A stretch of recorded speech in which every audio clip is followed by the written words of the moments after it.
Ayun, so good day guys, pag-usapan natin ngayon tong mga gaming stocks natin. Medyo hataw yung galawan nila for today's trading. Kaya nainganyo tayo na na tingnan natin ng konti yung finances ng mga gaming stocks natin.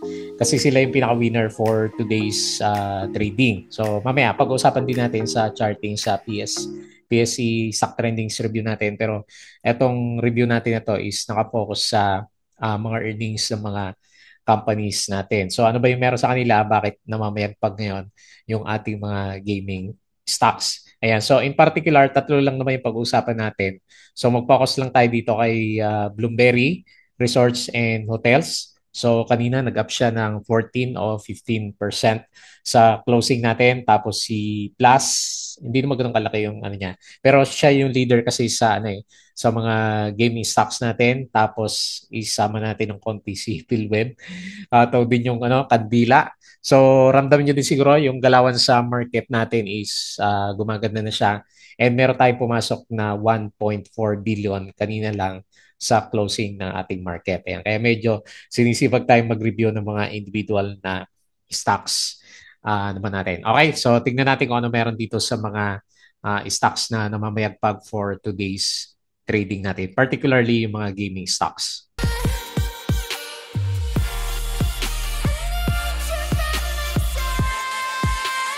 Ayan, so welcome back nga dito sa channel natin at sinipag tayo na mag-review ng konti sa details ng mga stocks natin na to. Sina Bloomberry, si PhilWeb at saka si Plus. So ang focus natin is merely dito sa mga earnings ng ating mga stocks. So tama ba yung mga current na galawan nila? So punta muna tayo sa closing ng market natin kanina lang.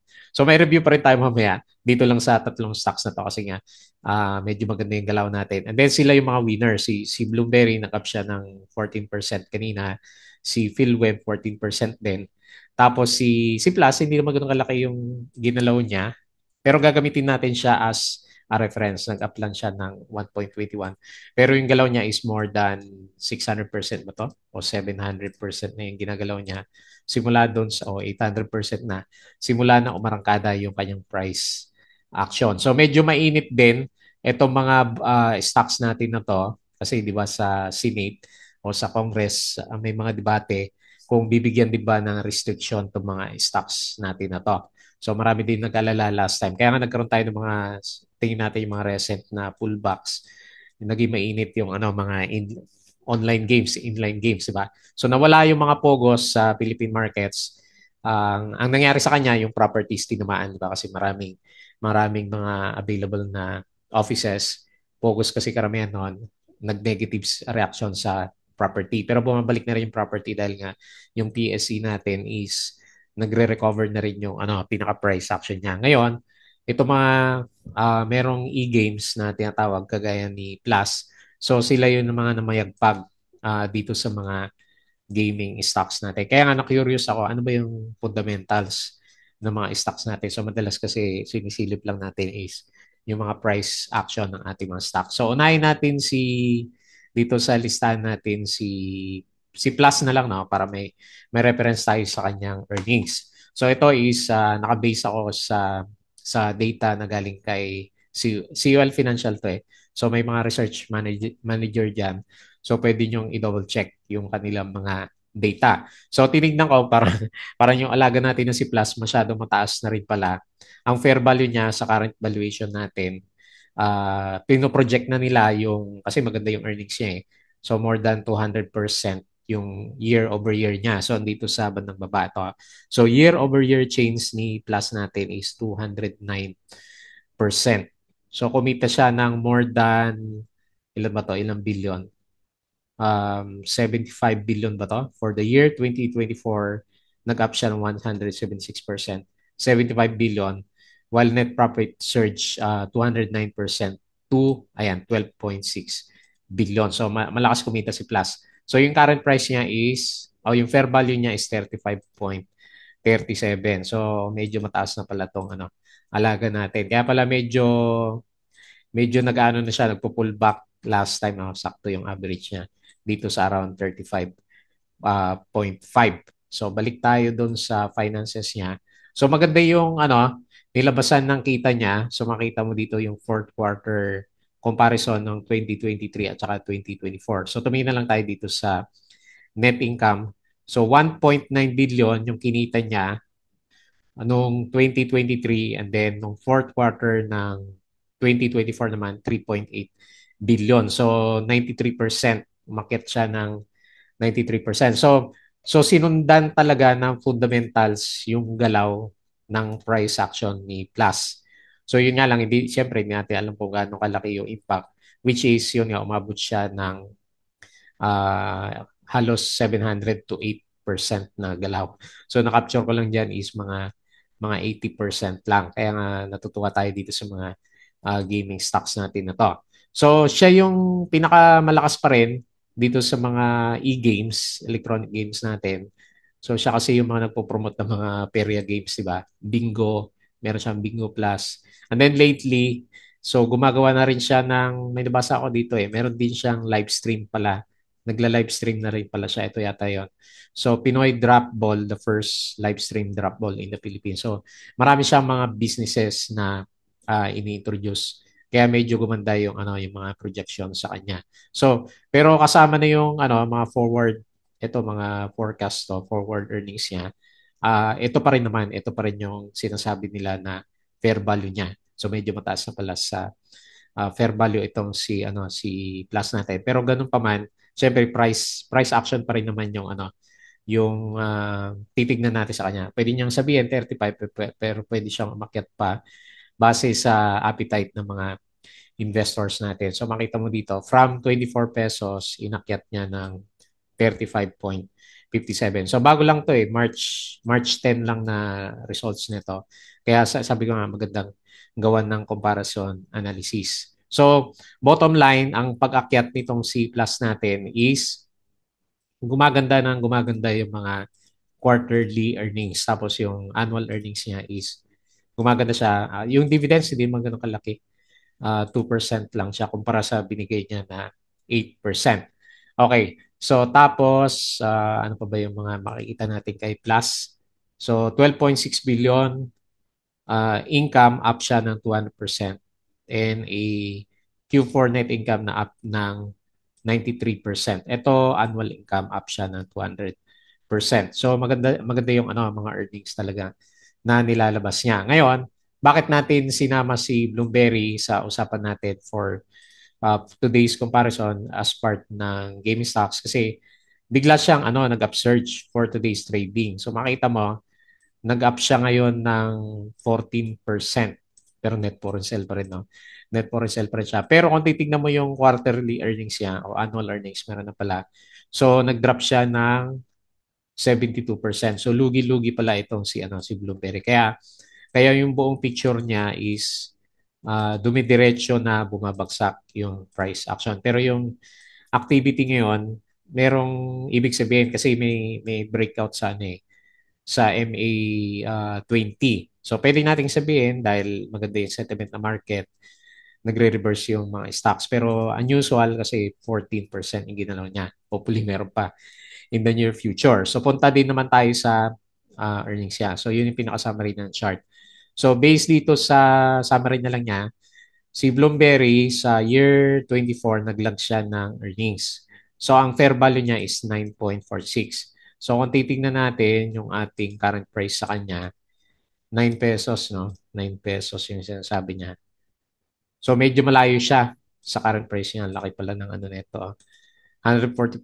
So very undervalued as of now. So kaya din siguro pinag-uusapan si Bloom after a long time is gumalaw yung price action niya. So basahin ko na lang yung dito sa numbers. So yung fourth quarter niya noong 2023, kumita siya ng 1.25 billion. So billion yan, billion peso. Tapos yung fourth quarter 2024, nalugi naman siya ng negative 920 million. So ang laki na nilugi niya for the year 2024. Ayun, so yun yung nabasa natin na minus 72%. Kailan kasi lumalabas na lang to kapag nakita na lang natin yung price action, no? Huli na tayo sa analysis sa kanya. So although makita mo downtrend siya, makita mo na lang magbo-bottom na lang siya after ng mga reviews na ganito, na meron na mga lumabas pala na pangit na earnings. So ang sinasabi niya, bukod sa mahina yung kanyang Soler Entertainment na uh, property niya, nakakontribute pa sa mga losses niya yung bagong tayo lang to, di ba? Si Soler Resort North. Ayan. So isa yan sa mga nag-cause ng drop. Ayan. So ayan oh. So income Philippine Resorts, so 2 billion to, and then fourth quarter is negative 1.5 billion. So nag-uumpisa pa lang ng operation. Alam ko itong si Soler Resort North. Pero ang sabi dito sa review, in summary na lang, is magdadrive din to itong si Soler Resort North later on ng income. So yung combined income niya is posibleng umakyat in the near future. Pero kung titingnan mo nga yung fair value niya masyadong malayo, no, kahit kalahati nga lang eh. So kasi ang price natin ngayon is 3.78. So sobrang undervalued. So yun yung isa nakikita ko na bakit nagtitrending itong si Blueberry. Oo, lugi siya pero masyadong mababa yung existing na fair value naman sa kanya. Okay? So andito pa yung iba, hindi ko na binasa masyado, pero na ang isa pang sinasabi niya, yung exit ng Pogo pala sa Pilipinas, nakaapekto pa rin pala sa kanya. So, meron pala siya mga hawak na mga Pogo, di ba? So, management said softness in BIP is partly attributable to the exit of Pogos on the country. So, isa din sa mga major cause ng drop. Hindi ko alam na may Pogo din pala itong etong si Bloomberry natin. Okay? So ramp up of Solar North continues although already reporting positive EBITDA, so mga earnings yan, is only in 7 month of operation. So bago-bago lang si Solar North natin. Pero eventually magkukos din ng pag-akyat ng kanyang income. Okay, so ito na yung pinaka-news natin kay Bloomberry kung bakit siya umakyat for today's trading natin is meron news dito si nung weekends pa to eh, March 8. So 10 na ngayon, di ba? So ang pinaka-catalyst natin, Bloomberry to expand presence in e-gaming space.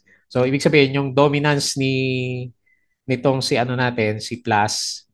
So siya yung do-dominate sa e-games. Makita mo naman yung galaw niya. Papasok naman itong si Bloomberry.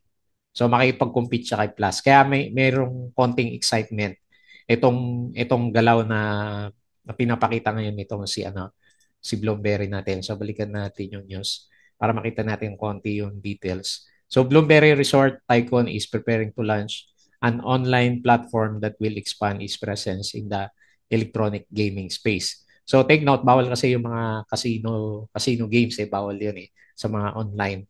So ang pwede sa kanya yung mga mga perya games, mga bingo, di ba? So yung mga lottery, pwede yun, di ba? Ina-allow nila. So yun yung mga pwedeng space na pwedeng pasukin nito si Blueberry. So the online platform said it will compete directly with offerings of other electronic gaming license holders, including Bingo Plus, the online casino brand developed by DigiPlus Interactive Corporation.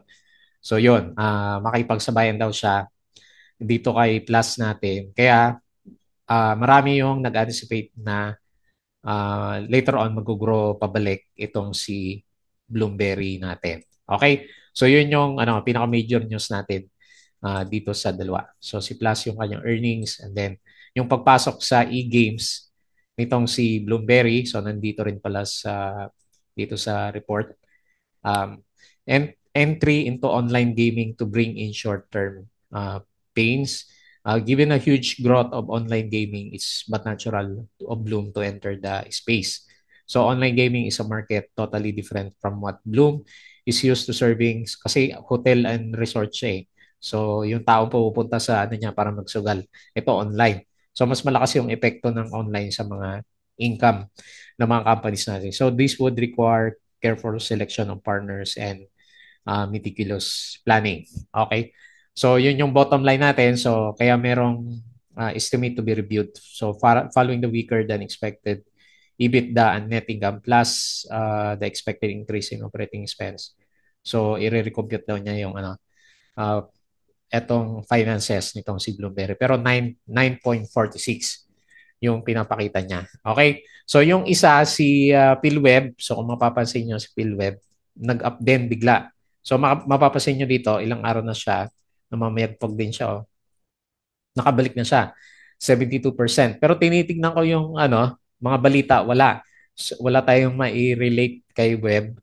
At ang nakikita lang natin sa kanya is sumasabay sa itong mga pasugalan natin, online pasugalan kasi Plus, Bloomberry, di ba, papasok. And then si Web is meron din siyang mga online games din to, di ba?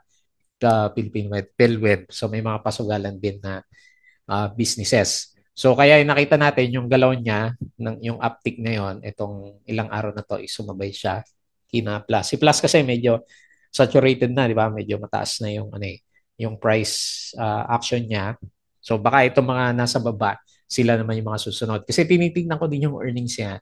Hindi rin naman ganun kaganda. Third quarter, minus 330.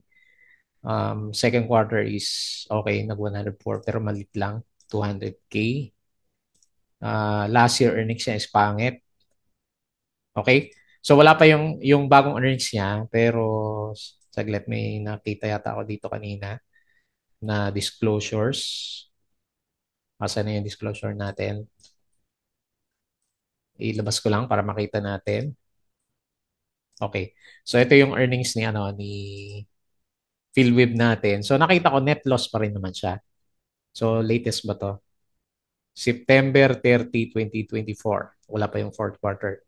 So third quarter to na. Ayan o. So from net income minus 12 billion. Tama ba to? Billion o billion?